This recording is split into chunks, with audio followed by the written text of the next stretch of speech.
Hi friends, இன்றைக்கி நம்ம 5 minutes சமையலில் என்ன பண்ண போகிறோம்னா பலாப்பழ அல்வா. இதுக்கு 25 பலாப்பழ சொலை எடுத்து உள்ளக்குள்ள நட்ஸ் எல்லாம் க்ளீன் பண்ணிவிட்டு எடுத்து வச்சுக்கோங்க.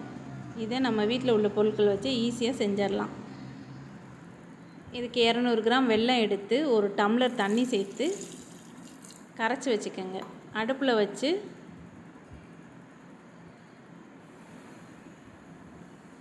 கரைச்சி எடுத்துக்கோங்க.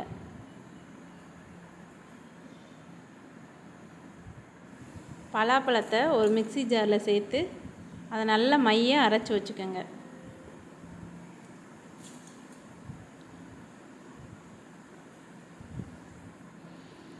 இதுக்கு வெல்லம் நல்லா கரைஞ்சால் மட்டும் போதும், பாகுபதம் எதுவும் தேவையில்லை. பலாப்பழம் அரைச்சது 1 ஸ்பூன் ஏலக்காய், 2 ஸ்பூன் கார்ன்ஃப்ளவரு, கீ போதும். அடுப்பில் ஒரு வாணலி வச்சு அதில் 2 ஸ்பூன் நெய் விட்டு 2 ஸ்பூன் கார்ன்ஃப்ளவர் எடுத்து சேர்த்து நல்லா வறுக்கணும். லைட்டாக கலர் மாறின பிறகு நம்ம பண்ணி வச்சுருக்கோம்ல அந்த பலாப்பழ பியூரி, அதை இதில் சேர்த்துடணும். பலாப்பழம் அரைச்சி வச்சதை இது கூட சேர்த்து நல்லா கிண்டணும். கட்டிப்படாமல் நல்லா கிண்டிடணும். கிண்டிட்டு இது கூட அந்த கரைச்சி வச்ச வெல்லத்தை ஆட் பண்ணணும். அந்த வெல்லத்தை சேர்த்து வடிகட்டி சேர்த்துட்டு அதை நல்லா 3ஐயும் சேர்த்து ஒன்றா மிக்ஸ் பண்ணணும். கட்டி பற்றாமல் சிம்மில் வச்சு நல்லா கிண்டணும். 3மே ஒன்று சேர்ந்து வர்ற அளவுக்கு நல்லா கிண்டி கட்டிப்படாமல் கிண்டணும். கிண்டிட்டு லைட்டாக தேய்ச்சி விட்டு கிண்டணுன்னா கட்டி வராது. இப்படி இருக்கும். இதில் 1 ஸ்பூன் ஏலக்காய் பொடியும் சேர்த்துக்கிறணும்.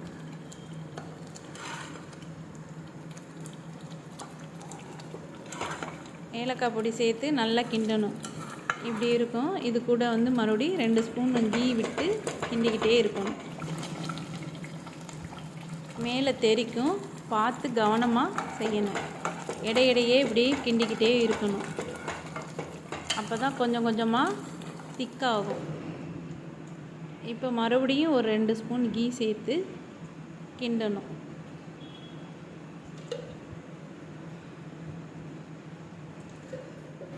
நல்லா கிண்டிக்கிட்டே இருந்தோம்னா சீக்கிரமாக திக்கான கன்சிஸ்டன்சி வரும்.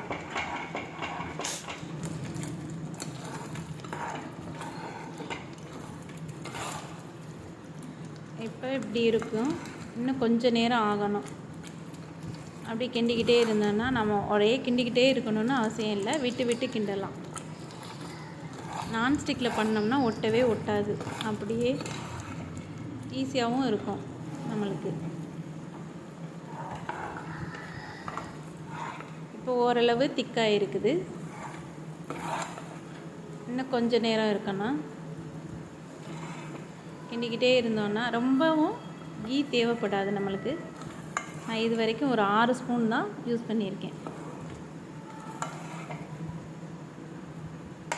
இன்னும் ஒரு 2 ஸ்பூன் விட்டு கிண்டிக்கிட்டே இருந்தோன்னா